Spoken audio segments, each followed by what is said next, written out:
निया शर्मा का super show सुहागन चुड़ैल लंबे समय से कर रहा है फैंस को एंटरटेन।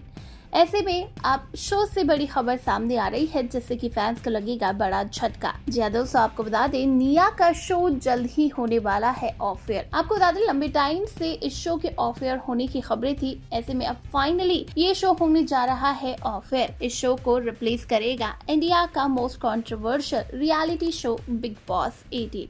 बिग बॉस 18 की बात करें तो कहा जा रहा है कि 5 अक्टूबर को इसे लॉन्च किया जाएगा। इसी के साथ सुहागन चुड़ैल को रिप्लेस करेगा बिग बॉस 18। सुहागन चुड़ैल की बात करें तो आज इसका लास्ट डे शूट है। फिलहाल क्या कुछ कहना है आपका इस बारे में, कितने एक्साइटेड हैं आप बिग बॉस 18 के लिए, कमेंट्स में बताइए। और टेलीविजन से जुड़े लेटेस्ट अपडेट्स के लिए सब्सक्राइब करिएगा क्रेजी फॉर टीवी को।